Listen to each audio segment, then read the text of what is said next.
नमो अरहंकारं नमो सिद्धारं नमो आर्यारं नमो अध्यायारं नमो लोकेशवसाहूरं शुद्धात्मानमनेकान्तं साधुत्तं मंगलम् वन्दे सन्दष्टसिद्ध्यर्थं सन्दष्ट्यर्थप्रकाशकम् मंगलम भगवान वीरो मंगलम गौतम गणि मंगलम कुंद कुंदाद्यो जैन धर्मोर्थ मंगलम सर्वमंगल मांगल्यम सर्वकल्याण कारकम प्रधानम सर्वधर्माणां जैनम जयतु शासनम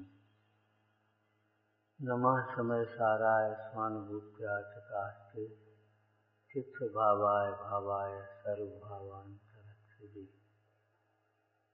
नमः श्री वर्धमानाय निर्धूत कलिलात्मने सालोकानां त्रिलोकानां यद्विद्या दर्पणायते सद्दृष्ट ज्ञान वृत्तानि धर्मं धर्मेश्वराविदु यदीय प्रत्यनीकानि भवन्ति भवपद्यते।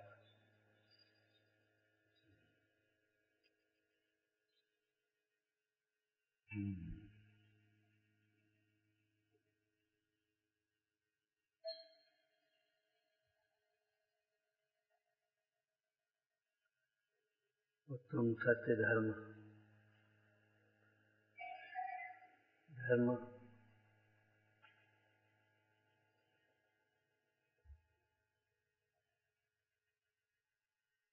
फल है और सत्य इसका आधार है।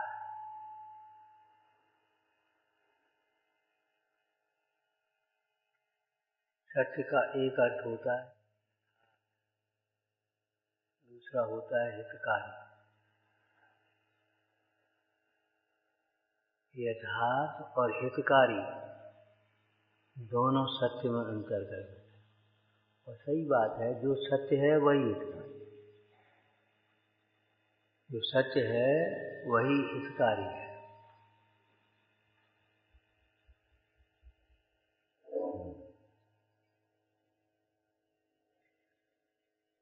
धर्म आत्मा की परिणति है। तो आत्मा की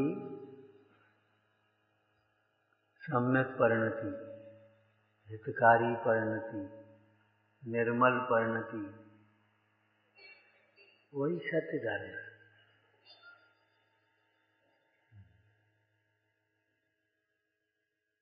ग्रंथों में प्रायः सत्य धर्म की चर्चा के प्रसंग में सत्य वचन की प्रधानता से कथन किया गया। सत्य वचन की प्रधानता से सत्य धर्म के कथन किए गए। यहाँ भी सत्य धर्म की चर्चा प्रारंभ किया और सत्य वचन की चर्चा प्रारंभ की।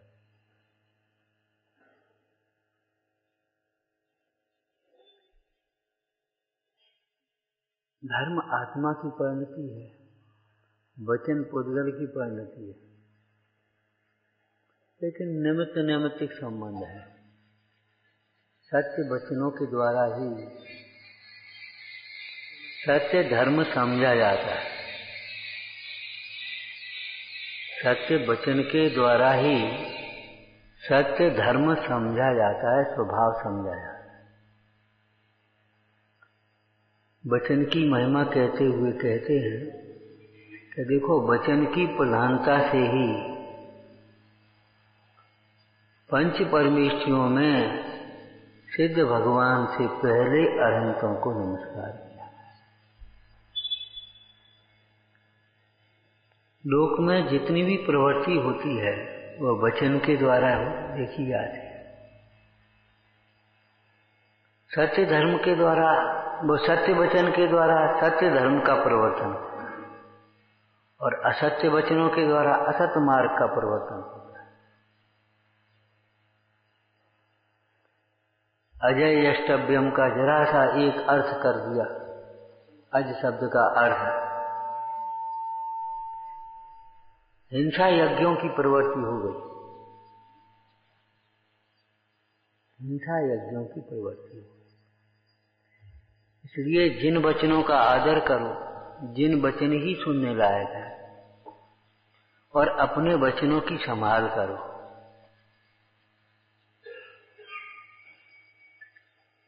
जब परिणति संभलेगी तो वचन तो संभल ही जाएंगे।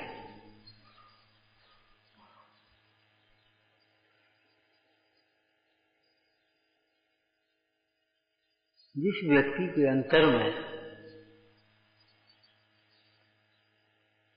यथार्थ स्वरूप का भावासन है, सत असत का विवेक है, श्रद्धान है, असत भावों का परिहार है, उसके स्वयं ही सत्य वचन हो जाते हैं। सत्य वचनों की एक बहुत सुंदर चर्चा बृहद्रव संग्रह टीका में कही। साधु वचनम सत्यम, साधु वचनम सत्यम,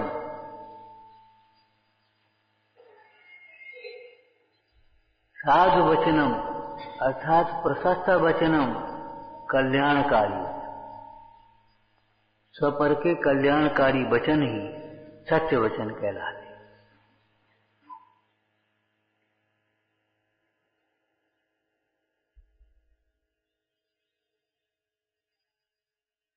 तो स्वपर के लिए कल्याणकारक जो भाव है, सवेरे एक चर्चा की थी। देखो भाई, जो सुख का कारण है सबके लिए सुख का कारण है, सर्वत्र सुख का कारण है, सदाकाल सुख का कारण। जैसे आत्मा सबको सर्वत्र सदाकाल सर्व प्रकार से उपादेय है। आत्मा सबको उपादेय है, सर्वत्र उपादेय, कहीं भी हो सदाकाल उपादेय है और सर्वथा उपादेय। वितराग भाव, भैया सीधे बैठो,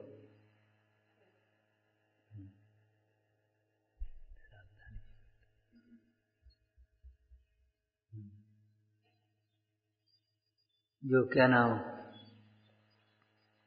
वितराग भाव सबके लिए हितकारी है,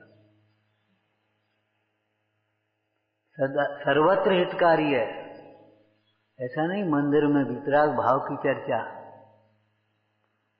और अपने घर में या बाहर में राग का पोषण।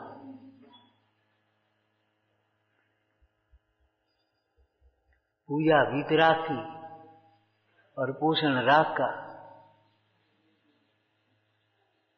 ये विपरीत प्रवृत्ति है। वितराग भाव सर्वत्र हितकारी है, सदाकाल हितकारी है और सर्वथा हितकारी है। राग भाव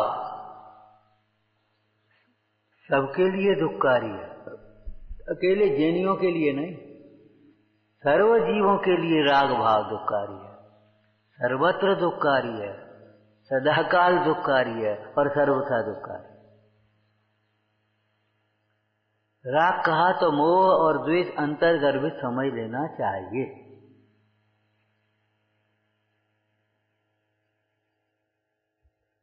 तो सत्य धर्म माने सत्य दृष्टि मूल हो गया, सत ज्ञान और सद्वृत्त माने सत्याचार। धर्म जब कहा तो दंसन मूलो धम्मो चारित्रम खड्गम, तो सत्य दृष्टि धर्म का मूल है। सत्य धर्म का मूल क्या है? सत्य दृष्टि। जब तक सच्चा श्रद्धान नहीं है तब तक सच्चा आचरण कैसे होगा? सज्ञान या सम्यक ज्ञान वह प्रकाशक है, स्वरूप को प्रकाशने वाला है। और आचरण असत का परिहार और सत्य का ग्रहण, असत का परिहार त्याग, असत का त्याग और सत्य का आचरण। असत से निवृत्ति और सत्य में प्रवृत्ति।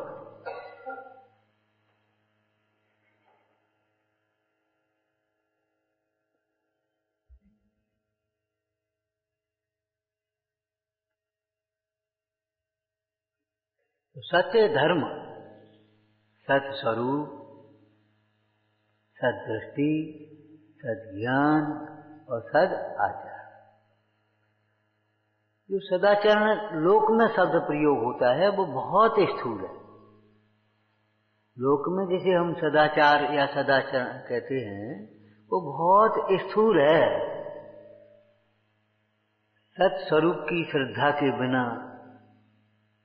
सत स्वरूप के ज्ञान के बिना, असत को ही सत मानने वाले लोगों के जीवन में सदाचरण भी कैसे होगा?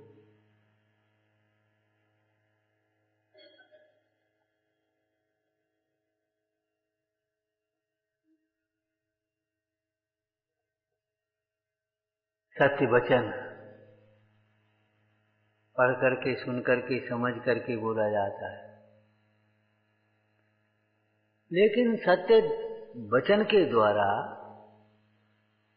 सत्य धर्म समझा भले जाए, समझने में निमित्त है, लेकिन धर्म के साथ वचन का कोई संबंध नहीं है। परमार्थ देखो, जीवन भर नहीं बोले और तो भी सत्य धर्म हो।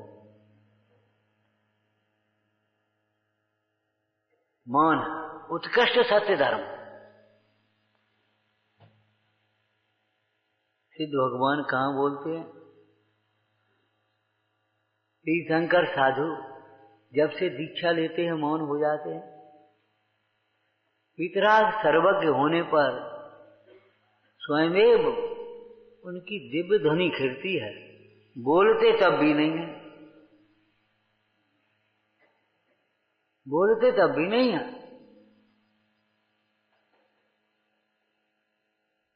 और सत्य धर्म है। मैंने वचन अलग की है और धर्म अलग की है। जो सत्य को नहीं समझता उसके वचन भी असत्य हैं, सही बात है। सत्य को समझेगा वह जीव भी यदि राग द्वेष के वशीभूत होता है तो वो वचन असत्य बोल बैठेगा। प्रमत्त योगात् असदभिधानम अनर्थम।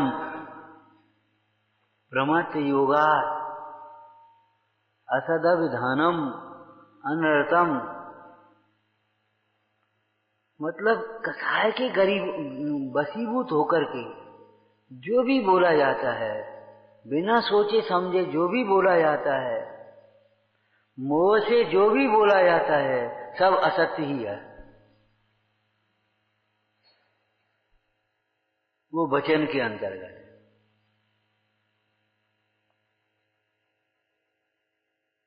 मोह के वशीभूत होकर के जो भी सोचा जाता है, विचारा जाता है, वो सब असत्य है, असदाचरण समझो उसे।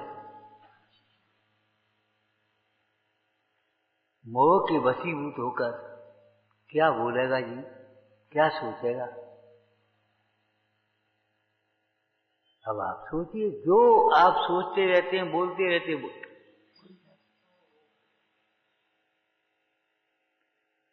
जो जीव देह से भिन्न आत्मा समझेगा वही ये कह पाएगा मैं अनादि निधन हूं। देह को अपना स्वरूप मानने वाला जीव कैसे समझेगा? पढ़ करके सुन करके कहने लगे मैं तो अनादि अनंत हूं, लेकिन वो अंतर से उसको लगेगा नहीं मैं अनादि अनंत हूं, मेरा जन्म मरण नहीं है। अपने को अमूर्तिक न जानने वाला जी, देह के रूप को अपना मानने वाला क्या बोलेगा? बोलो।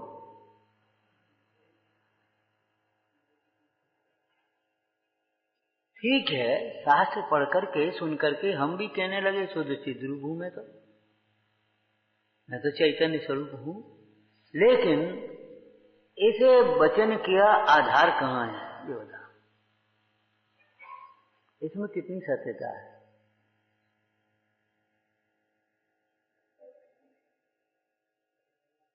कितनी सत्यता है? लगता है मैं शुद्ध चिद्रूप हूं, मैं अमूर्तिक प्रदेशों का पुंज, मैं अमूर्तिक हूं। खूब अभ्यास करो। एक बात लौकिक जीवन से भी सीख लेना कि दोहराया हुआ असत्य भी जब सत्य भाषित होने लगता है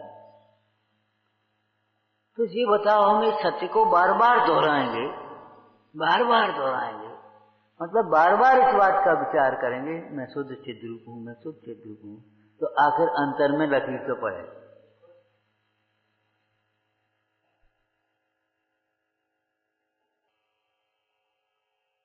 सत्य धर्म के अंतर्गत ऊपर वाली जो चर्चा चल चुकी है पहले, माने क्षमा अंतर्गत है, कोमलता अंतर्गर्भित है, सरलता अंतर्गर्भित है, निर्लोपना संतोष अंतर्गर्भित है। आचार्य उमा स्वामी ने सत्य व्रतों की चर्चा की भावनाओं में लिखा है, इसे सत्य व्रत का पालन करना है, उसे क्रोध लोभ भीरुत्व हास्य को छोड़कर आगम के अनुकूल बोलना चाहिए। अब हम इधर से कहेंगे, जिसको सत्य समझना है, हाँ, बोलने की बात तो बहुत दूर है, जिसको सत्य समझना है उसे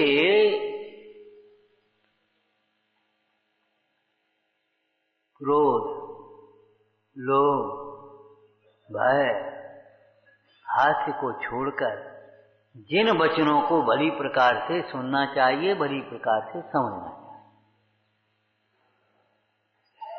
सत्य की प्राप्ति में जिन वचन ही निमित्त होते, सत्य की प्राप्ति में जिन वचन निमित्त भूत हैं, आप पढ़ते हो किसका वचन इस तत्व की उपलब्धि में शिवभूत है। प्रश्न है ये, किसका वचन इस तत्व की उपलब्धि में शिवभूत है? बोलो किसका वचन? कि निर्दोष नर का वचन है। निर्दोष नर का वचन है, वह स्वानुभूति प्रसूत है।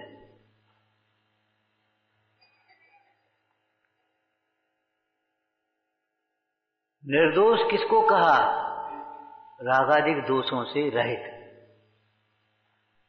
झूठ बोलने वाला अज्ञान से झूठ बोलेगा, या राग के वशीभूत होकर झूठ बोलेगा, या द्वेष के कारण झूठ बोलेगा। और अज्ञान भी असत्य वचन का, झूठ बोलने का प्रमुख कारण नहीं समझो। अज्ञान भी है, और यदि तीव्र रागादिक भाव नहीं है तो वो ये कह देगा हमको नहीं मालूम, हम नहीं जानते, असत्य नहीं बोलेगा। लेकिन स्वयं जानता नहीं है और किसी ने कुछ पूछा, सोचा कि क्या कहेंगे, इतना भी नहीं जानते, तो चाहे कुछ बताए।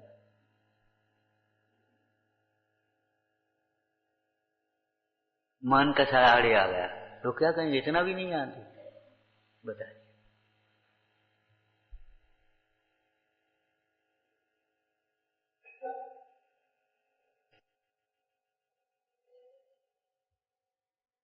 असत्य वचन, वो सत्य वचन और सत्य धर्म का अंतर भी भली प्रकार से समझना किसके लिए, किसके लिए? तो देखो, सत्य वचन में संतुष्टि नहीं हो जाना, सत्य धर्म की प्राप्ति के लिए पुरुषार्थ करना।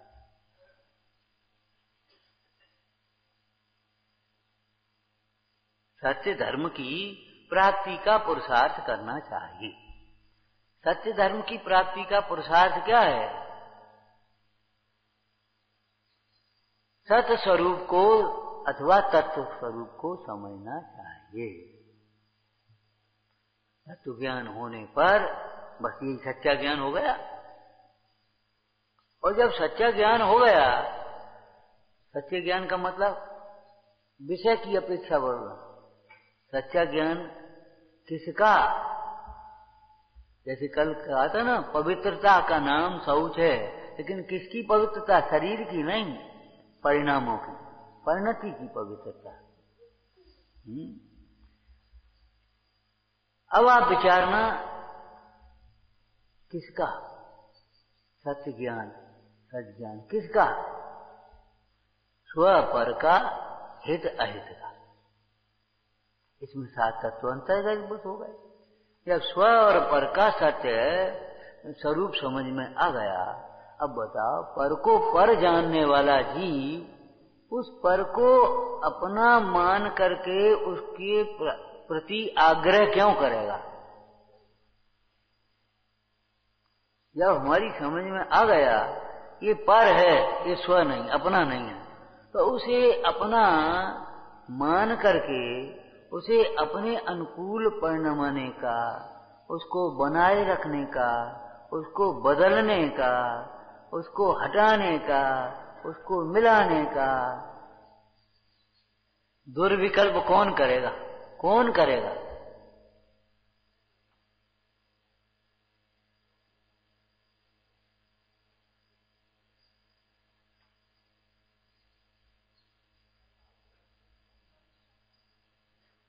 जिसने हे को हे समझ लिया, दुख को दुख समझ लिया, फिर उसे प्राप्त करने के लिए कौन उद्यम करेगा?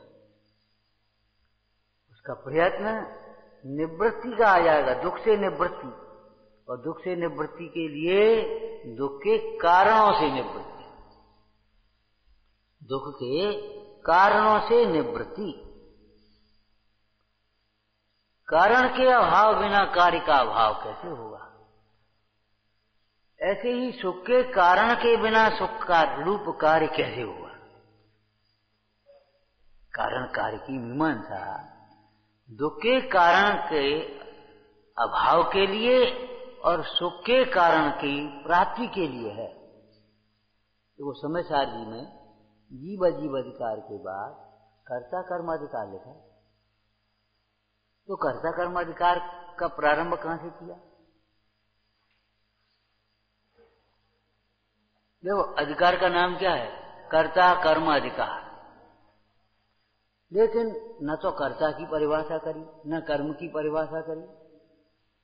कर्ता कर्म अधिकार का प्रारंभ करना है। और आचार्य कुंद स्वामी क्या कह रहे हैं? आत्मा और आश्रव का जब तक जीव भेद नहीं जानता, ये कोई प्रसंग है, ये कोई प्रारंभ है कि हाँ?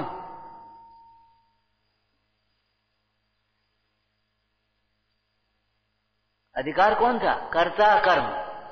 और गाथा कहां से प्रारंभ हुई? आत्मा और आश्रव का जब तक जीव भेद नहीं जानता, तब तक क्रोधादिक भावों में स्थित रहता है। और क्रोधादिक भावों में स्थित रहता हुआ जीव फल की अपेक्षा कहें तो निरंतर दुखी रहता है और निरंतर कर्म बंधन करता रहता है। एक गाथा हो गई।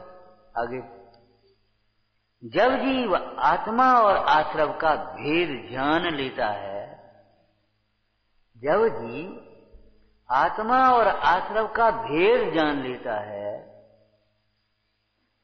तब यह जीव क्रोधादिक भावों में स्थित नहीं होता और तब जीव कर्म बंध नहीं करता और फल की अपेक्षा करें तब जीव दुखी नहीं होता।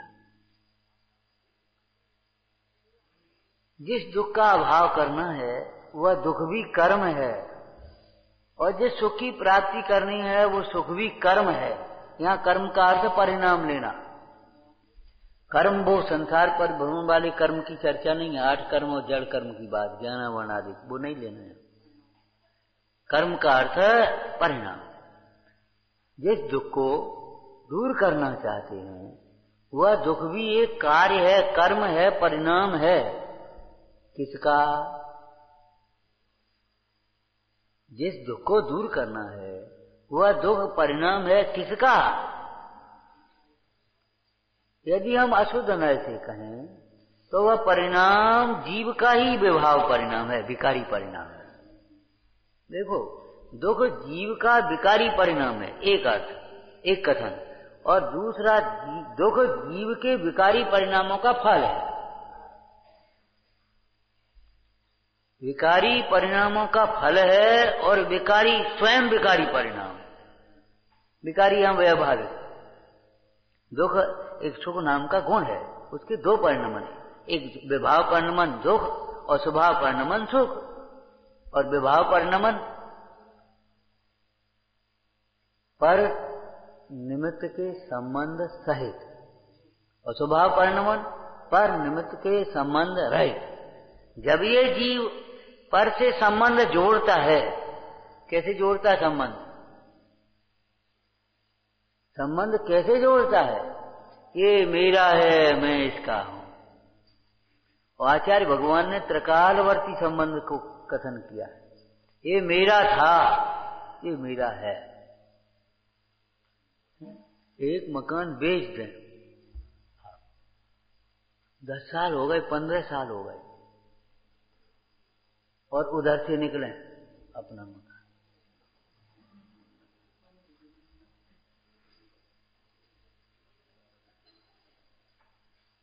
कितने बड़े हो गए आप शरीर की अपेक्षा, उधर से निकलो गांव की ओर से। इस स्कूल में हम पढ़ते थे।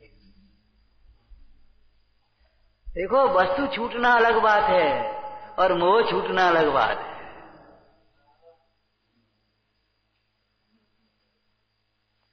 एक बड़ी परम सत्य बात है। क्या? जिसे समझे बिना मोह होता है, उस आत्मा को समझे बिना मोह छूटता ही नहीं। तो जब जीव पर से संबंध जोड़ता है, तो संबंध कैसे जोड़ा जाता है? ये मेरा है और मैं इसका हूं। संबंध दो तरफ ही तो होंगे। जैसे ये मेरा बेटा है, तो आपने अपने को क्या मान लिया?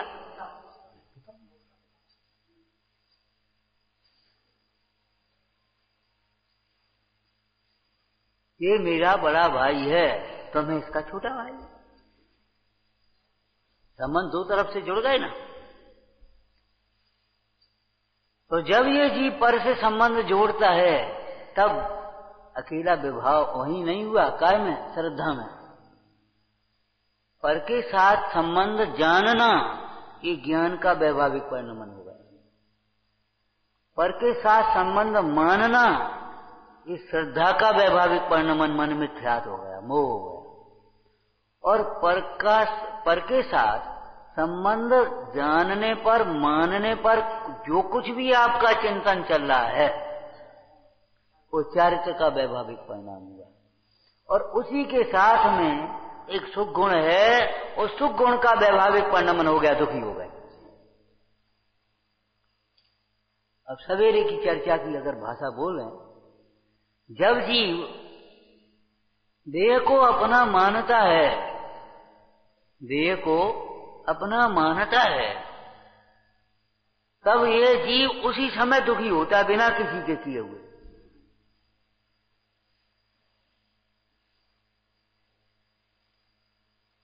भले वह देह की अपनी इच्छा के अनुकूल परिणति में, देह की अपनी इच्छा के अनुकूल परिणति माने समझ गए होगे। देखो, अपने दौड़ लेते हैं, खा लेते हैं, पी लेते हैं, जो खाता पचते, जो चाहते सो बोल लेते हैं। अपने माने देह की क्रियाएं हम अपनी इच्छा के अनुकूल होती चली आ रही। भले वह भ्रम से दुखी की नहीं, सुखी मान ले वह। जगत के मोही प्राणी, पहला सुख निरोगी काया। सत्य वचन है, सत्य वचन है। सत्य वचन बताएं, पहला सुख मेरी नहीं काया। पहला सुख ये है, ये काया मेरी नहीं है।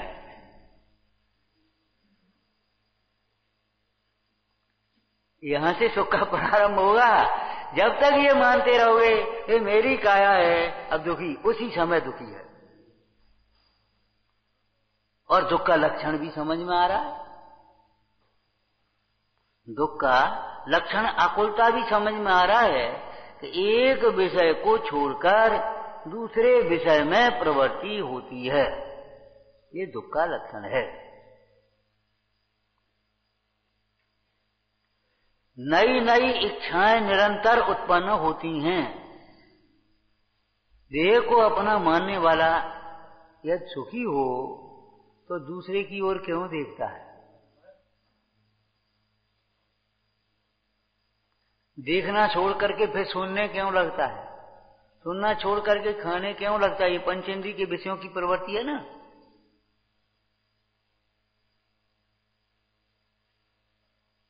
बैठा ही रहता है, फिर लेटना क्यों चाहता है? घूमना क्यों चाहता है? पर निमित्त से संबंध सहित जितना भी परिणमन होगा, वैभाविक परिणमन होगा, तो पर को अपना मानना, ये सब क्या हो गया? ये हो गया मोह, मिथ्या। और पर को अपना जानना, ये क्या हो गया? मिथ्या ज्ञान।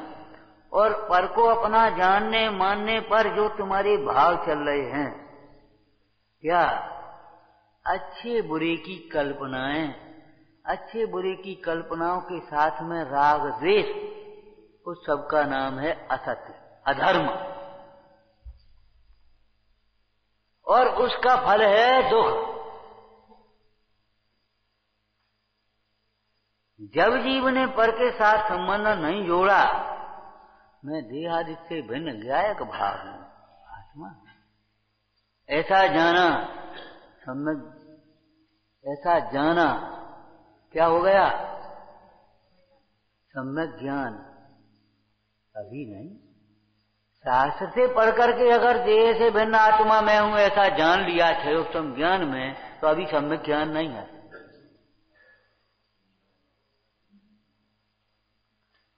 शास्त्र से पढ़ करके यदि हमने जान लिया देह और आत्मा भिन्न भिन्न है, तो आज तो बहुत तकलीफ है, रात भर नींद नहीं आई। किसको?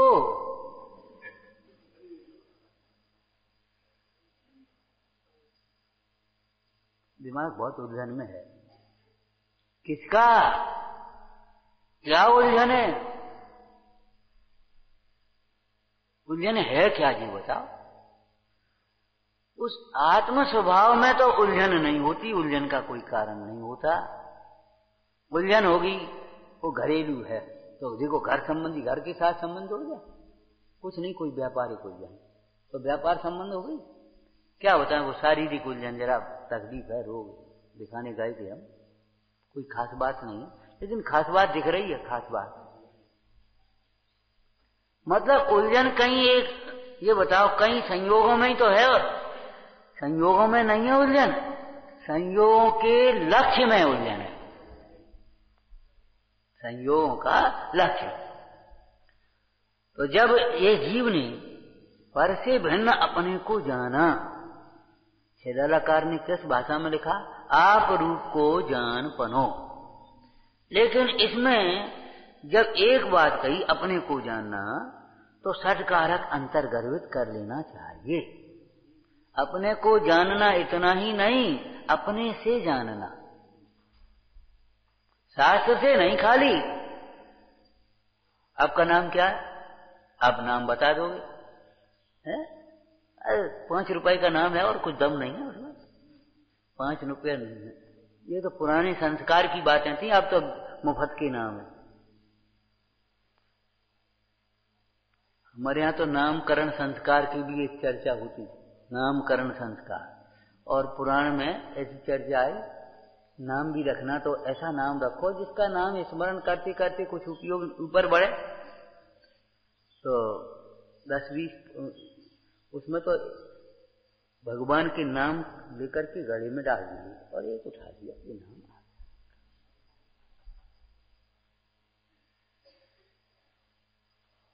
अब तो क्या कहें, हमने आपको कहा था देखो, यदि पुराण नहीं पढ़ोगे, प्रथमान योग नहीं पढ़ोगे, तो आपके आदर्श ये बाहर के लोग बन जाएंगे, आपके आदर्श बाहर के लोग।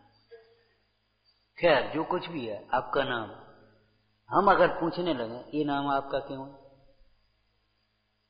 देखो साहब लिखा है, ये तो नहीं बताओगे, है बस। नाम धरो तिन हर्षित हो, टोटर मल कहें सबको, नाम धरो, क्यों है? बस।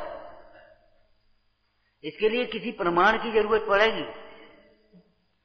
और हम आत्मा हैं तो इसके लिए हम शास्त्र प्रमाण ढूंढे। शास्त्र में लिखा है इसलिए आत्मा है कि आत्मा है इसलिए शास्त्र में लिखा है।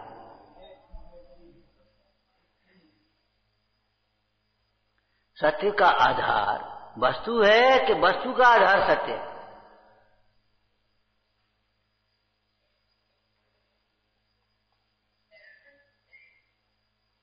तो इसलिए अपने को आप रूप जानना इतना सम्यक ज्ञान नहीं, अपने से ही अपने को आप रूप जानना, स्वानुभव पूर्वक जानना, ये सम्यक ज्ञान हो गया। और ऐसा जानने के काल में जो हमारी श्रद्धा विपरीत चली आ रही थी वो सम्यक हो गई, सम्यक दर्शन हो गया। और ऐसा जानने मानने पर जो विपरीत भाव होते थे, क्या विपरीत भाव? जो अभी कह चुके, बोलो। इष्ट अनिष्ट की कल्पना पूर्वक राग द्वेष के परिणाम होते थे, वे मिट गए। उसका नाम है सम्यक चारित्र, और इन तीनों का नाम है सत्य धर्म। तीनों की एकता अंतर्गर्भित हो गई। देखो, वो राजकुमार जा रहा था स्त्री के राग में, ये मेरी स्त्री है और इसमें मेरा शौक है, मैं इसको में से अलग नहीं रह सकता, ये जाएगी तो मैं भी जा रहा हूं। इतना अंधपना था, इतना लोक विरुद्ध। राग की अतिरेक में मर्यादाओं का उल्लंघन होता है। राग का जहां अतिरेक होता है वहां फिर मर्यादाओं का उल्लंघन होता ही है, ये समझ लेना। तो मर्यादा विरुद्ध चला यार। ये दृष्टांत तो कई बार बता चुके, लेकिन सत्य धर्म के प्रसंग में इसकी चर्चा करनी है, विचारना। वह बसंतगिरी पर्वत पर रुका और मुनराज को देखा। मुनराज को देखा तो उसका चिंतन बदल गया। चिंतन बदल जाना, विचार बदल जाना, ये समझ लो कल्याण की शुरुआत है। विपरीत विचार छूट करके अगर जिन वचनों का विचार होने लगा तो समझ लो कि कल्याण का नजदीक आ गया।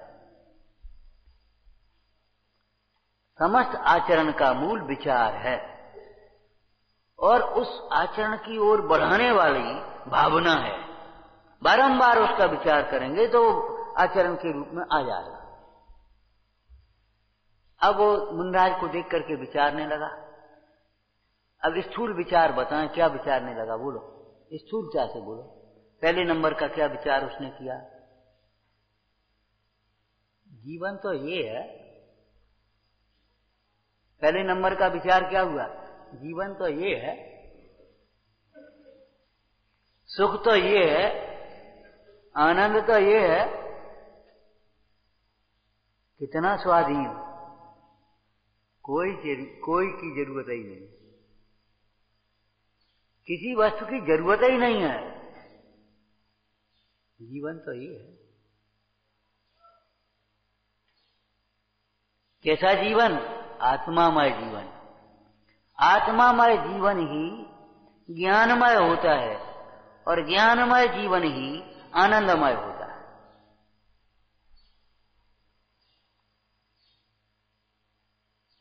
आत्मामय जीवन ही ज्ञानमय है, और ज्ञानमय जीवन ही आनंदमय है। जीवन तो ये है। आत्मामय जीवन, अकेला आत्मा बस। इनकी जितनी भी चर्या है केवल आत्मा को लक्ष्य लेकर के। श्रीमद् रायसेन जी ने भावना भाते हुए अपूर्व अवसर में, निर्गंत भावना है ना, अपूर्व अवसर, तो क्या भावना भाई? भोजन भी संयम के ही, इनका आहार भी आहार के लिए, खाने पीने के लिए, स्वाद के लिए नहीं है, पेट भरने के लिए नहीं है, जीवन चलाने के लिए नहीं है, संयम के लिए। इनका विहार भी संयम के लिए।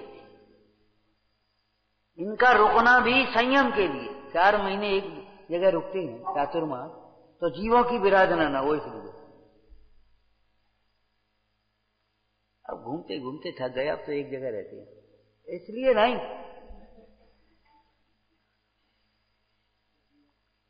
ये भी एक विवक्षा है, अगर समझना हो तो समझ लो।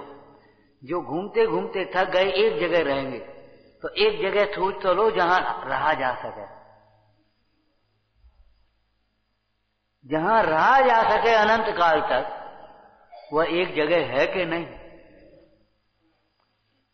एक तत्व ऐसा है जो अपना ही है, पराया नहीं होगा कभी। तो पहला चिंतन क्या चला? जीवन तो ये है, कैसा आनंदमय, कैसी प्रसन्नता। आपको कहा था प्रसन्नता सबसे अधिक प्रभावक होती है।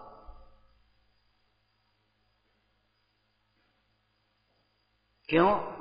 दुनिया के सारे जीव मोक्ष को समझते नहीं है, तो मोक्ष चाहे चाहे नहीं चाहे, मोक्ष की बातें आए तो ये कहते हैं तुम ही चले जाओ, हमें नहीं जाना। लेकिन ऐसा एक भी व्यक्ति नहीं मिलेगा जो ये कहे हमें सुखी नहीं होना। सुख की कल्पनाएं अनेक रूप में हैं, इसलिए उनके प्रयत्न भी अनेक रूप दिखाई देते हैं। कल्पना कहा है हमने, सुख अनेक प्रकार नहीं। सुख की कल्पनाएं भी अनेक रूप हैं, इसलिए उनके प्रयत्न भी अनेक रूप हैं। लेकिन ऐसा कोई व्यक्ति नहीं होगा जो ये कहे हमें दुखी रहने दो, तुम ही सुखी हो जाओ। ये त्रिभुवन में जीवन सुख चाहे तो कैसा जीवन है? आनंदमय जीवन। वह मुनिराज की उस प्रसन्न मुद्रा को देख करके प्रसन्न हो गया। प्रभावित कैसे हुआ? प्रसन्नता है। वह प्रसन्नता कृत्रिम नहीं थी, स्वाभाविक थी।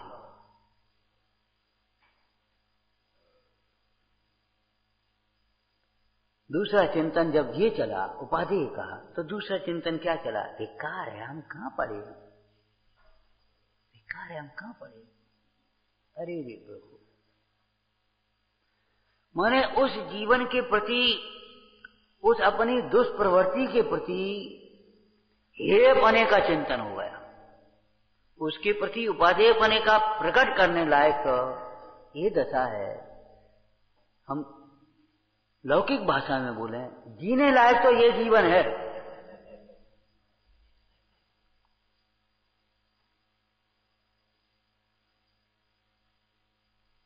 जीने लायक तो ऐसा जीवन है, ये ढंग का जीवन है, ये प्रशंसनीय जीवन है। और दूसरा शब्द बोले, ये पूजनीय जीवन है।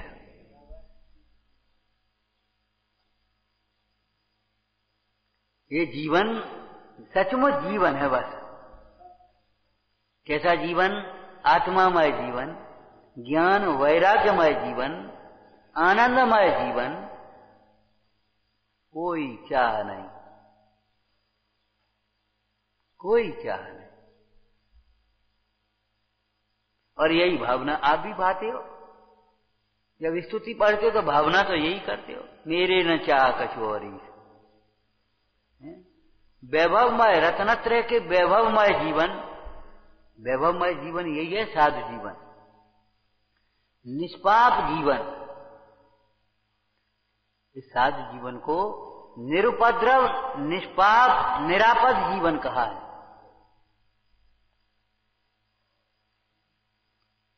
तो अपने उस जीवन के प्रति धिक्कारपना आने लगा। कहां अरे कहां पड़े। जब ये चिंतन बदला तो दृष्टि, ये जीवन आया कहां से, ये जीवन आया कहां से? अभी पानी आया, ये जीवन पानी आया कहां से? वहीं तो संबर करोगे, वहीं रोकोगे, अगर लाना है तो उसी को बढ़ाओगे ना। इस आया कहां से? तो ऐसा जीवन आया कहां से, ये बताओ। अगर हम स्थूल भाषा बोलें, ऐसी प्रसन्नता हमारे पास तो करोड़ों का वैभव होने पर भी नहीं है। बड़े बड़े बंगले होने पर भी हमारे पास तो ऐसी प्रसन्नता हमें नहीं है। और ये महाराज इनके न रहने का ठिकाना, अरे इन्हीं के तो रहने का ठिकाना है, सदाकाल अपने स्वरूप में रहते हैं, ठिकाने में तो यही रहते हैं। सचमुच हो आपका ठिकाना नहीं है, कहां रहेंगे, कहां जाएंगे, कहां से आए हो, कोई ठिकाना है कुछ? मतलब संयोग दृष्टि से देखें तो ऐसा लगता है इनके पास कुछ नहीं, पहनने को कपड़े नहीं, खाने को भोजन का ठिकाना नहीं, कल कहां है? कहां होगा, क्या होगा, कहां रुकेंगे, रहने का ठिकाना नहीं। लेकिन नहीं, एक आत्मामय जीवन कहीं भी होगा, जहां होंगे अपने आत्म स्वरूप में मगन होंगे। बच्चा कभी नहीं भी मानता तो पिताजी अंत में यही कह देते, बेटा ठीक है, अब तुम्हें जहां रहना रहो, सुखी रहो। क्या कहें अब तुमसे, नहीं मानते, नहीं समझ में आता। इतना सुंदर घर है, इतनी सुंदर अपनी गद्दी है, खूब कमाई हो रही, खाओ है, इतना सुंदर मंदिर है, खूब अपनी भगवान की पूजा करो, खूब स्वाध्याय मिलता है, खूब स्वाध्याय सुनो। अब नहीं समझ में आता तो हम क्या कहें भैया, कहीं रहो, सुखी रहो। ठीक है, वे अपने धर्म एक प्रेम बस कह देते हैं कहीं रहो, सुखी रहो, लेकिन हम फिर कह रहे हैं कहीं रह करके सुखी नहीं रह सकते। आत्मा से दूर रह करके, पंच परमेष्ठी भगवंतों से दूर रहकर, गुरुजनों से दूर रहकर सुखी होने की कल्पना मिथ्या है। थोड़ी देर के लिए कोई कल्पना करके सुखी मान लो, यहां क्या हुआ देखो ऐसा ऐसा, लेकिन किसी दिन याद करोगे।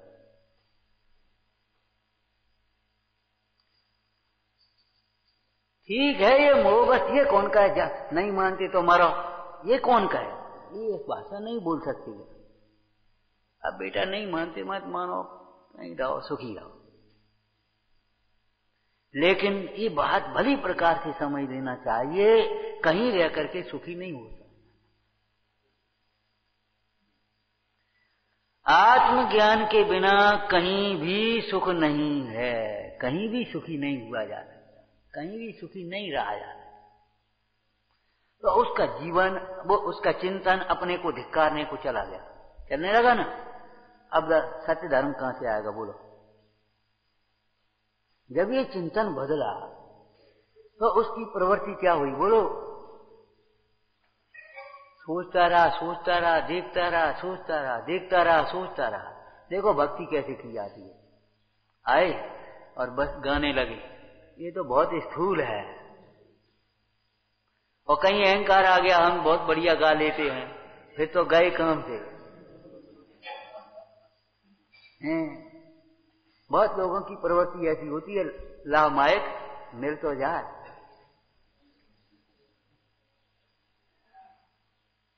अरे ये तो कुछ नहीं हुआ। हम ये कहते देखते रहो, सोचते रहो, देखते रहो, सोचते रहो, ऐसी भक्ति सीखो। जो आप भक्ति में बोलते हैं ना, ऐसी भक्ति करूं प्रभु की, हो नहीं जन्म दोबारा, तो ये भक्ति ऐसी होगी। देखते जाओ, देखते जाओ, विचारते जाओ, देखते जाओ, विचारते जाओ। जब विचार करते हुए लगे, स्वरूप तो ये है, दृष्टि तो ये है,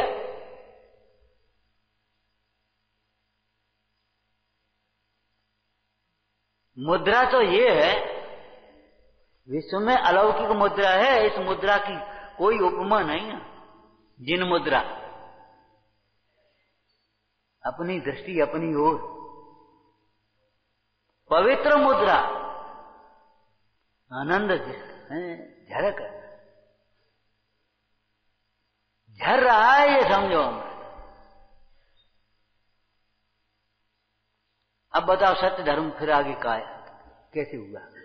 देखता रहा, मुद्रा तो ये है, स्वरूप तो ये है, हम ये कह रहे हैं ऐसी भक्ति करना सीखो, ऐसी भक्ति का अभ्यास करो। भगवंतों की मुद्रा आपके सामने है, ये ध्यान मुद्रा है, ये योग मुद्रा है, ये जिन मुद्रा है, ये स्वाभाविक मुद्रा है। आज तुम्हारी ये मुद्रा विज्ञान वाले, मुद्रा विज्ञान पूरी एक थ्योरी चल रही है स्वास्थ्य के क्षेत्र में भी। मुद्रा विज्ञान वाले इस मुद्रा को देख रहे हैं, सोच रहे हैं सारी मुद्राओं में थकान है, लेकिन इस मुद्रा में थकान नहीं है। सारी मुद्राएं पर की ओर, अपनी इस मुद्रा ये अपनी ओर है, ये स्वाभाविक मुद्रा है।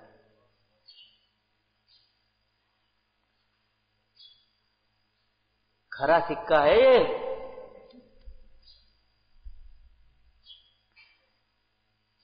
देखता रहा, सोचता रहा, अब सत्य धर्म कहां से आ गया। देखो सत्य, जब सच्चा विचार चला, सच्ची दृष्टि आई, तो सच्चा भावना बढ़ने लगी, और उसका फल क्या आया?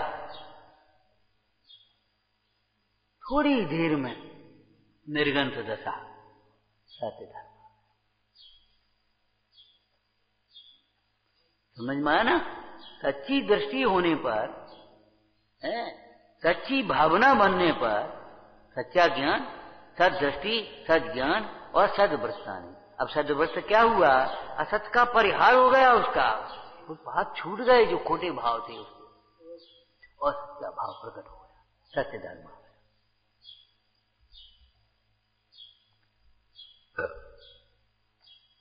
मोक्ष मार्ग में लग गया, रागी से विरागी बन गया, पापी से धर्मात्मा हो गया,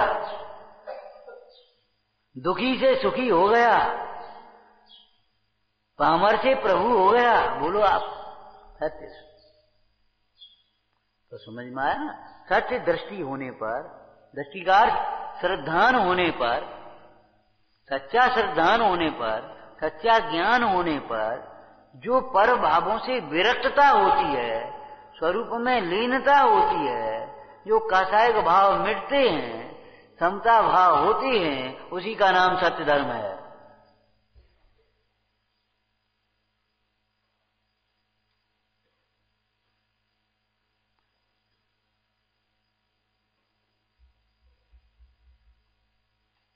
कहां गया वो असत्यपना? वो असत विचार कहां चले गए? वो असदाचरण कहां चला गया? वो राग कहां चला गया? कल्पना कर सकते हो, इतना रागी जीव एक क्षण में, थोड़ी देर में ये दीक्षा लेगा।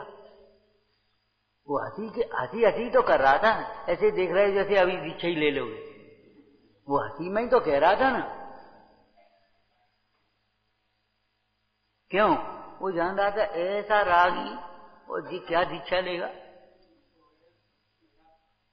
राग भाव प्रशंसा भाव को नहीं समझ रहा था।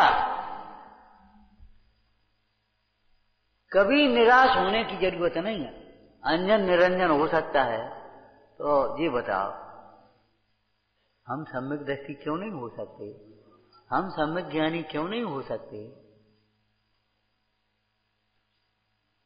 हमारे जीवन में समता क्यों नहीं हो सकती? कि साहब पंचम काल है, कुंद कुंद स्वामी को पढ़ो, पंचम काल में क्या कह रहे हैं। कुंद कुंद स्वामी कहते हैं आज भी, गाथा याद होगी, आज भी है त्रिरत्न से शुद्ध, सम्यक दर्शन ज्ञान चार से शुद्ध। भले शुक्ल ध्यान नहीं होता, धर्म ध्यान होता है, निर्गंत दशा होती है, निर्गंत भावना होती है, तीन चौकड़ी के अभाव पूर्वक है निर्मल दशा होती है, उसी का नाम निर्गंत दशा है, उसी का नाम मने धर्म है। तीन कसाय चौकड़ी के अभाव पूर्वक, अभाव से नहीं अभाव पूर्वक जितनी जो स्वरूप लीनता हुई, जितनी वीतरागता हुई, उसका नाम मन धर्म। और श्रावक धर्म दो चौकड़ी कसाय के अभाव पूर्वक जितनी वीतरागता हुई, उसका नाम श्रावक धर्म। श्रावक धर्म का सहचर अनुव्रत आदि की, और मुनि धर्म के सहचर महाव्रत समिति को।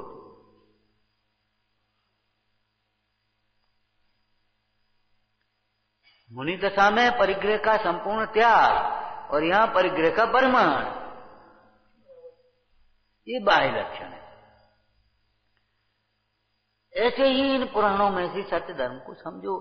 सत्य की दृष्टि बनने पर, अभिप्राय निर्मल होने पर, जैसे कोई बात आप सच्ची जानते हो लौकिक में, और भूल जाए और भूल से गलती कह दें तो झट से कहने लगे वो भूल गए कि ऐसा नहीं, ये है, तुरंत भूल स्वीकार हो जाती ना। ऐसे ही ज्ञानियों का जीवन होता है। वेशभूषण कुलभूषण की वासना कहां गई? कब ये ज्ञान में आया ये मेरी बहन है, अब बताओ वो भिखारी भाव कहां गए? तो ऐसा जानने पर ये मेरा बहन है, ये मेरी बहन है, ऐसा जानने पर जो खोटे विकारी भाव का अभाव हो गया, वासना भाव का, इससे मुझे विवाह करना, इस भाव का अभाव हो गया, वो तुम्हारा व्यवहार का सत्य है। धर्म धर्म धर्म आचरण का नाम है ना। तो सच्चा ज्ञान होने पर जो आचरण हुआ है, इसी प्रकार से भगवान आत्मा हूं मैं, ये समझ में आया। ऐसा समझ में आने पर मैं स्वभाव से ज्ञान आनंदमय हूं, ये समझ में आया, तो उपयोग कहां जाएगा? अंतर में। उपयोग कहां जाएगा? अंतर में। किसको ढूंढोगे? किसकी अभिलाषा होगी? तो जब पर से विरक्त हुआ और स्वरूप में रत हुआ, तो इसका नाम समता भाव, बस इसी का नाम सत्य धर्म, सच्चा धर्म, स्वाभाविक परिणाम। अधर्म में वैभाविक परिणाम, मिथ्या दर्शन, मिथ्या ज्ञान, मिथ्याचार्य से, अथवा मिथ्या दर्शन, अज्ञान और असंयम भाव। यहां सम्यक दर्शन, सम्यक ज्ञान और सम्यक चार्य है।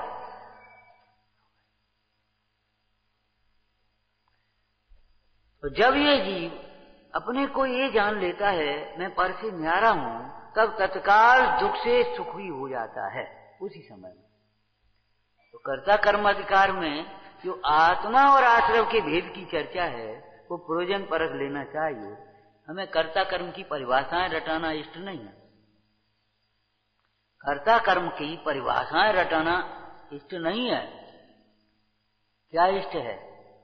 कर्ता कर्म संबंधी जो भ्रांति है, और उस भ्रांति के कारण से होने वाला संसार है, दुख है, बंध है, उससे होने वाला दुख है, उसका अभाव करना, इसका प्रयोजन समझना चाहिए।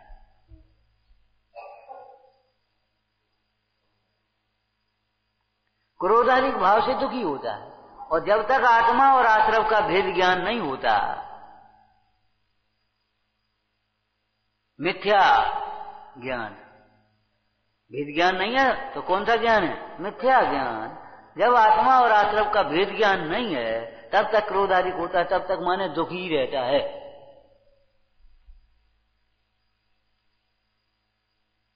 बाहर में बोलिए दुख दूर करने के लिए, और बाहर ही में सुखी प्राप्ति के लिए बोलिए। क्यों? बाहर सुख दिखाई दे रहा है। सत्य धर्म कैसे समझना है? धर्म के नाम पर भी, क्या कहें भाई, धर्म के नाम पर भी केवल बाह्य क्रियाओं में रुक जाए।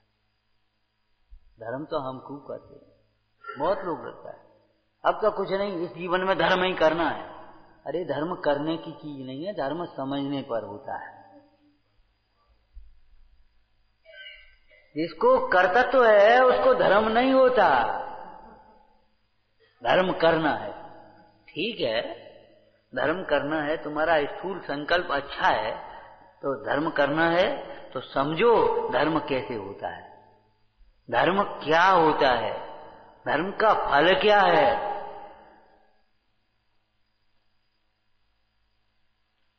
धर्म आत्मा का स्वभाव है। धर्म करना है ना तो ये छोड़ दो, ये मैं हूं और ये मेरे पापा हैं, ये मेरी मम्मी है, ये मेरा घर है और ये मेरा भविष्य है और वो पैसा है और फलाना है। धर्म करना है तो ये सारी बातें छोड़ दो।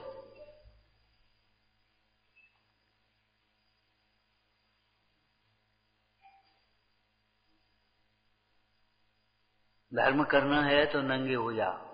नंगे होने का मतलब शरीर से नगने की बात नहीं है, मतलब निरावरण, एक आत्मा हूं बस, स्थापना करो, अब धर्म कर सकोगे।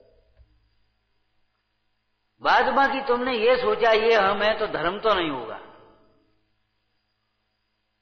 शरीर को अपना मानने वाला जीव जिसका श्रद्धान ही असत्य है, जिसका ज्ञान झूठा है, उसका आचरण कैसे सत्य होगा? सत्य धर्म कैसे करेगा? बोलो। ठीक है, शास्त्र में धर्म के सहचर परिणामों को अथवा भेद रूप परिणामों को पढ़ करके दया का नाम धर्म है, बिल्कुल सही बात है, हम कह रहे हैं। लेकिन जिस दया का नाम धर्म है उस तुझे खबर नहीं है। दया का नाम धर्म है, बिल्कुल ठीक है, लिखा है ना ग्रंथ में, बिल्कुल लिखा है। किसने लिखा है? निर्ग्रंथों ने लिखा है, बिल्कुल सही है। लेकिन निर्ग्रंथ होकर के समझो,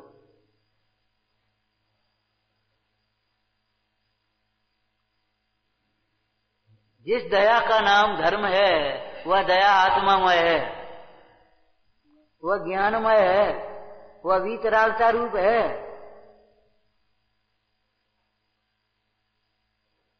दया करो अपने पर, अब इस देह को अपना मत मानो। दुख से छूटने का नाम स्वदया और दुख से छुड़ाने का नाम परदया। और देह को अपना मानोगे तो दुख से कैसे छूटोगे?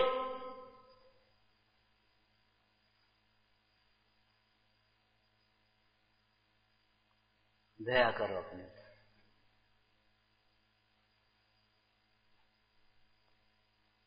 जिस दया को धर्म कहेंगे वो दया देहातीत परिणाम नहीं होगा, और देहातीत परिणाम है। देखो देखो बेचारा ठंड में ठिठुरा कपड़ा दे दिया, चलो अच्छी बात है, कोई बात नहीं है। अरे कपड़ा देने से धर्म होगा कि कपड़ा उतारने से धर्म होगा? एक बात हम पूछ रहे हैं, कह सकते हो, कुछ बता सकते हो? ना कपड़ा देने से धर्म होगा ना उतारने से होगा। न कपड़ा देने से धर्म होगा न कपड़ा उतारने से धर्म होगा। जिसमें कपड़ा नहीं है, जिसमें वासनाएं नहीं है, जिसमें कोई ढकने लायक विकार नहीं है, ऐसा निर्विकारी निरावरण भगवान आत्मा, उसका लक्ष्य हुआ, धर्म हुआ।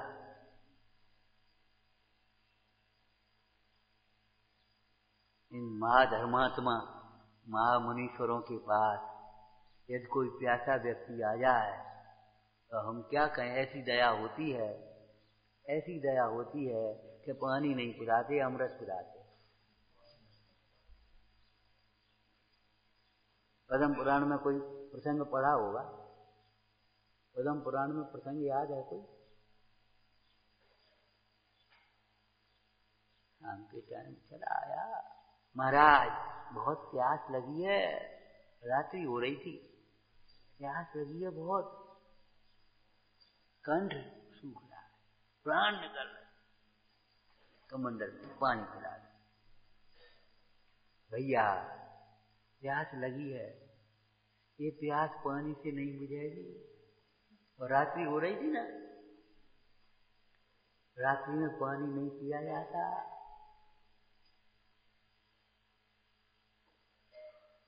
उसे धर्म का उपदेश दिया, उसकी भवितव्य होना आती, और वो जीव जाकर के कहां बना?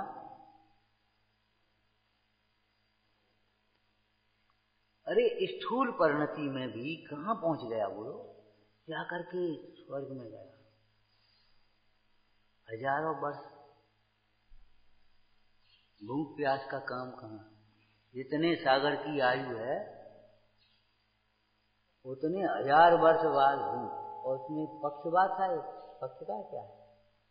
प्यास कितनी रखी हो? क्यों? प्यास लगती है।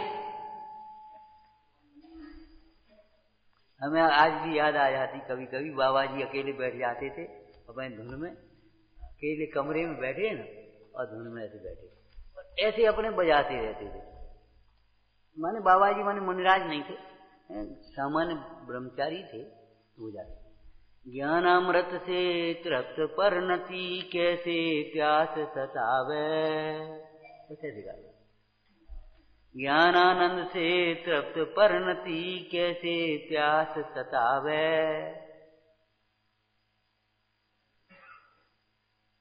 पूज्यपाद स्वामी कहते काया के लक्ष्य से जब प्यास लगे तब ये योगी स्वर अपनी ज्ञानमयी काया का विचार करते हैं जिसमें प्यास का काम ही नहीं है, अंतर में तृप्त हो जाते।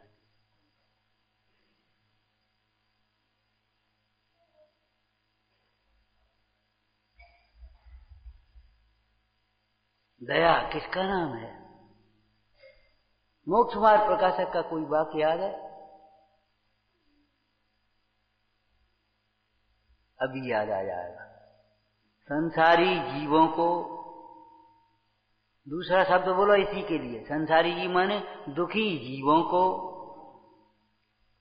कारण सहित बोलो, अपने को भूलकर दुखी होने वाले जीवों को,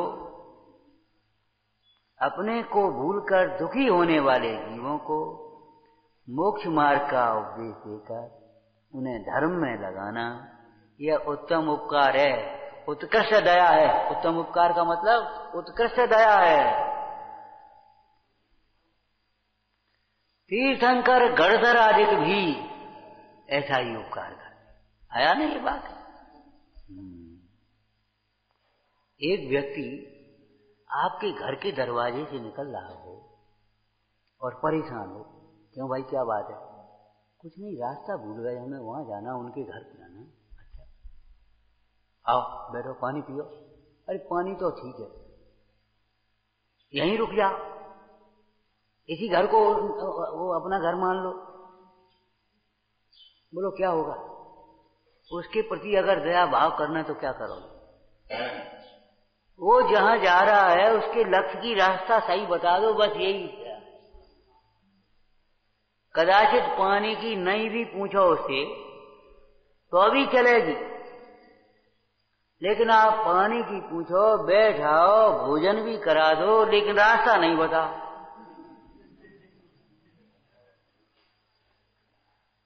ये तो आपकी लौकिक सज्जनता, लौकिक व्यवहार है। आओ भैया बैठो, पानी वानी पी लो। ले परेशान क्यों हो? अब तुम तो रास्ता बता दो, रास्ता भी बताएंगे, अब बैठो।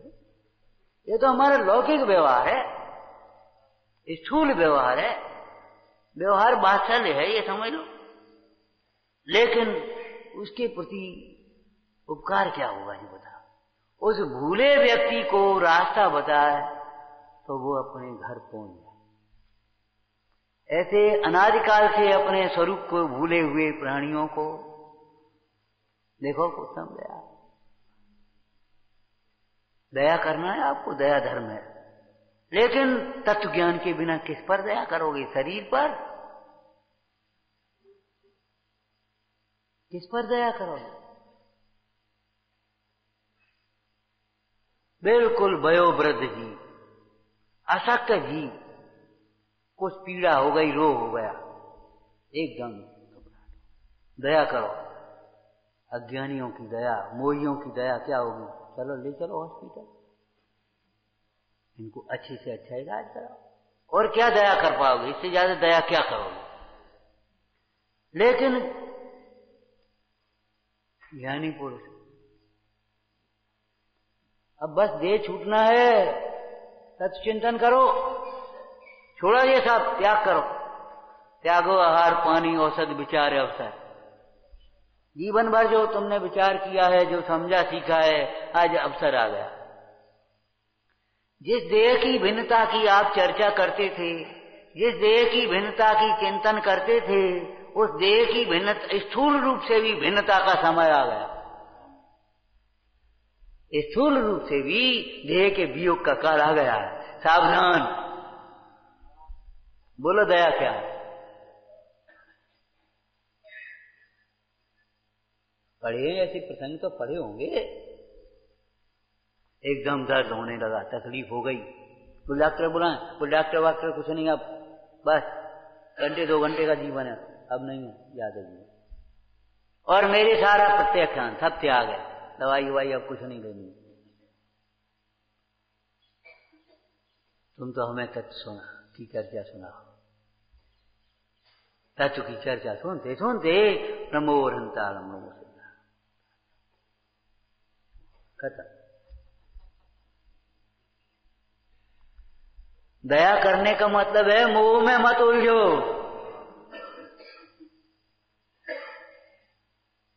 न मोह करो न मोह कराओ।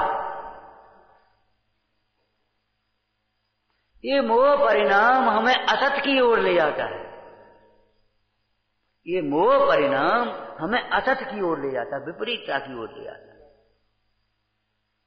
अब तो घर चलो, घर जाने का समय है, घर चलो। बहुत दिन हो गए, बहुत दिन हो गए। और घर रहते कितने दिन हो गए? घर रहते ज्यादा दिन हो गए कि यहां रहते ज्यादा दिन हो गए? बहुत दिन हो गए। सोचो समझो विचार करो, ये मोह का परिणाम हमें कहां ले जाता है? शरीर की ओर गए, फिर शरीर की ओर जाते फिर कहां जाओगे? घर की ओर, परिवार की ओर, बाहर। विचार करो, घर क्यों? घर क्यों?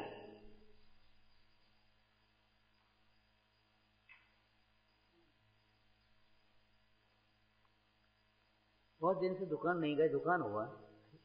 बहुत दिन से मंदिर नहीं गए तो मंदिर हुआ, पहले की दुकान पहले जा रहे। माने ये सारी बातें हमारी गौण क्यों हो गई? आत्मा और शरीर का भेद विज्ञान।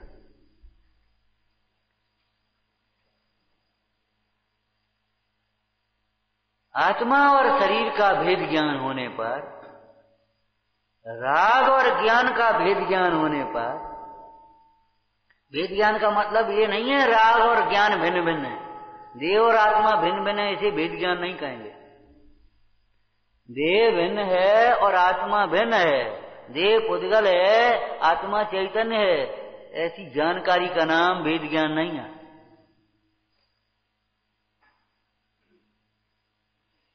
ऐसी जानकारी का नाम भेद ज्ञान नहीं है।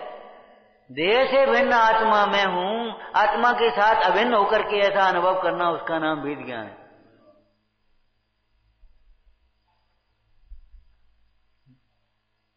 ये तो तुमने कह दिया देह भिन्न और आत्मा भिन्न है, लेकिन आप कौन है ये तो बताओ। आप अपनी स्थापना कायम कर रहे, देह में क्या आत्मा में? शब्दों से तो कह रहे हम आत्मा हैं और अभिप्राय में मान रहे हम देह हैं, तो फल अभिप्राय का आएगा। श्रद्धा असत होगी तो ज्ञान भी असत होगा और आचरण भी असत होगा, सत्य धर्म नहीं आएगा। ये परमार्थ सत्य की चर्चा है। अब हम क्या कहें? जिसे लोक व्यवहार में असत्य कहा जाता है वो तो असत्य है ही, लेकिन लोक व्यवहार में जिसे सत्य कहा जाता है वह भी असत्य है। जैसे एक कोई दृष्टांत समझा होगा आपने, जो हम रात में सोते समय देखते हैं वो तो सपना है ही, लेकिन ये आंखें खोल करके देख रहे हैं ये भी एक सपना ही है।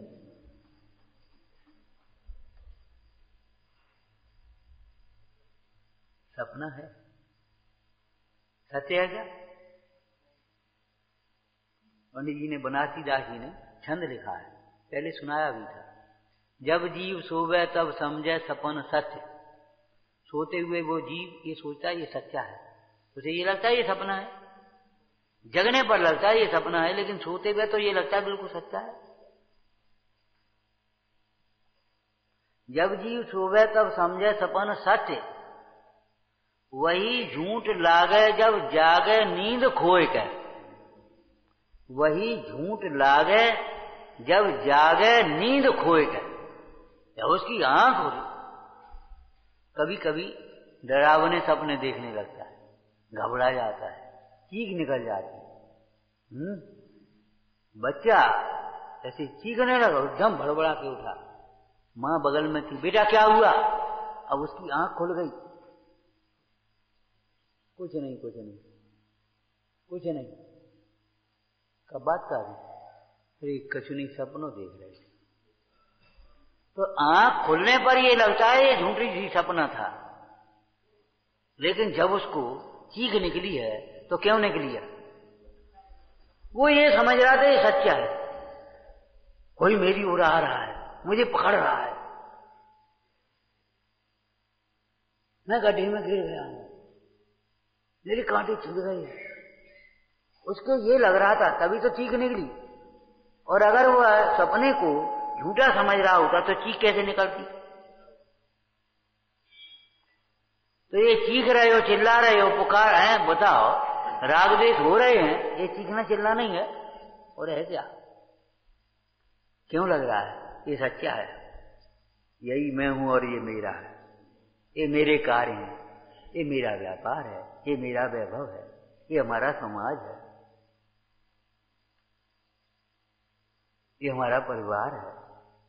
हर जगह एक भी वस्तु ऐसी नहीं है जो अपने नहीं माने। अब जब ये सपने को सच्चा मान रहा है, माने पर को अपना मान रहा है, अब दुखी कौन होगा? चीख किसकी निकलेगी बता? लेकिन उस बच्चे की भी जब आंख खुल गई, क्या है? ये कुछ नहीं। उसको क्या लगने लगा? कुछ नहीं। ऐसे ही जब आपकी आंख खुली, आपने सोचा ये परमाणु मात्र मेरा नहीं, मैं एक ज्ञायक भाव हूं, और ज्ञायक ज्ञायक में ही है, ज्ञायक ज्ञायक रूप ही है। अब बताओ कहां दुख है, कहां क्लेश? जिनवाणी वहां पूछती, बेटा क्या बात है, क्या दुख है, क्या तकलीफ है? कुछ नहीं, शरीर को अपना मान रहे थे, शरीर में रोग हो, कुछ नहीं।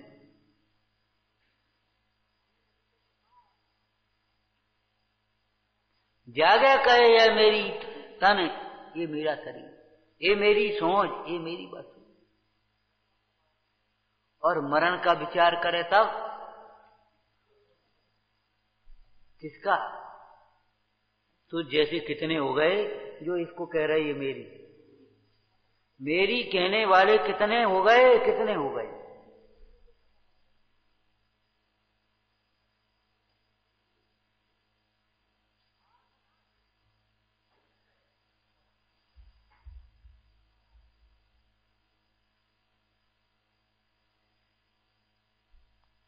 विचारना सत्य धर्म, सत्य धर्म का आधार सत्य श्रद्धा, सच्ची श्रद्धा, सच्चा ज्ञान और सत्य धर्म। फिर सत्य धर्म क्या है? सच्चा आचरण। अब यह सच्चा धर्म, सच्चा आचरण होगा, माने सच्चा आचरण मन निष्प्रहता का आचरण होगा, निर्वांछक आचरण होगा, स्वयं से आनंदमय आचरण होगा। तब बताओ इन बाहर की उलझने कहां होंगे? तब स्वयं ही उसका लोक व्यवहार भी सच्चा हो जाएगा, उसके वचन निकलेंगे वो सच्चे होंगे।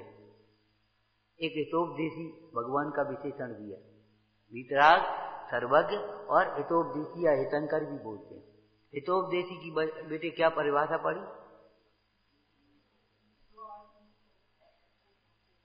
अरे अधूरी,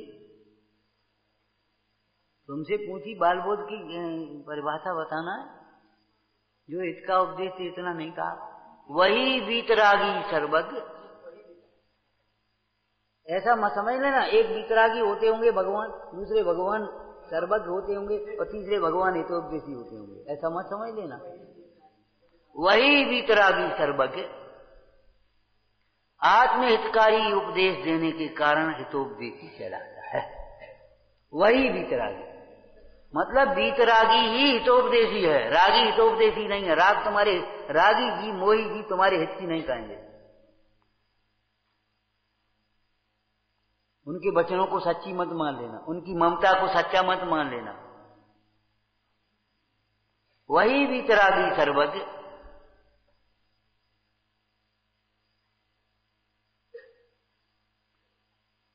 वीतरागी में राग द्वेष अभाव हो गया और सर्वज्ञ में अज्ञान का सर्वथा अभाव हो गया, तो अब झूठ असत्य का कोई कारण ही नहीं रहा, तब असत्य का स्वयं एक अभाव हो गया।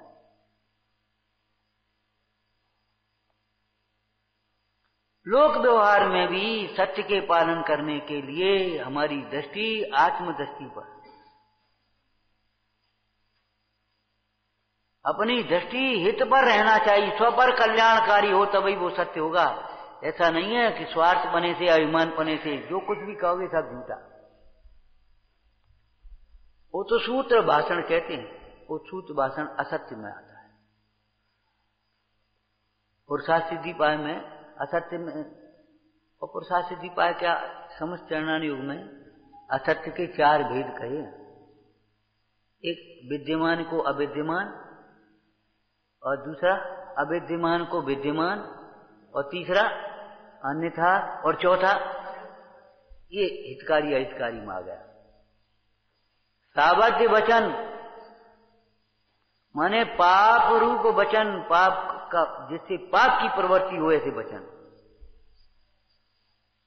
असत्य वचनों में है। पाप का पापोपदेश। फिर लिखा पैशून्य, चुगली, कौटिल्य, ये सारे कर्कश वचन, निंद वचन। और फिर एक और बढ़िया गाथा लिखी है, अरतिकरम, गीतकरम, कलयकरम, शोक करम। करम माने करने वाली, अरति, शोक, भय आदि को करने वाली जो वचन है वे असत्य वचन है। अब हम और कह रहे हैं रतिकरम। जब अरतिकरम वचन असत्य वचन हो गए तो रतिकरम विषयों में आसक्त कराने वाले वचन, विषयों की प्रेरणा करने वाले वचन, विषयों में उलझाने वाले वचन, ये कैसे होंगे?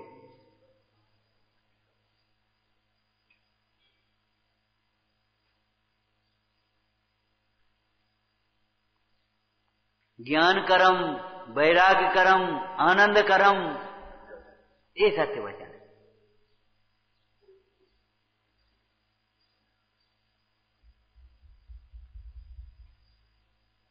स्वाध्याय करो भाई, कहेंगे तो कितना और कितना कहा जा सकता है। अंत में एक वाक्य कह रहे हैं, देखो सत्य धर्म का प्रारंभ ही आत्मा से होता है। आत्मदृष्टि होने पर सत्य धर्म का प्रारंभ होता है, और आत्मा में ही लीन होने पर सत्य धर्म की पूर्णता हो। आत्मा से विमुख रहकर सत्य की प्राप्ति की समस्त प्रयत्न झूठे हैं। आत्मा से विमुख रहकर सत्य की प्राप्ति के समस्त उपाय झूठे हैं। आत्मा से विमुख तपस्या के द्वारा, आत्मा से विमुख अध्ययन के द्वारा, आत्मा से विमुख क्रियाओं के द्वारा सत्य की प्राप्ति अथवा सत्य धर्म की प्राप्ति असंभव है। ऐसा जानकर भगवंतों की साक्षी में जिनवाणी के अभ्यास से, स्वयं के पुरुषार्थ से, अपनी भावना से इस सत्य धर्म को समझें और सत्य धर्म की ओर बढ़ें। ओम नमः। आत्मा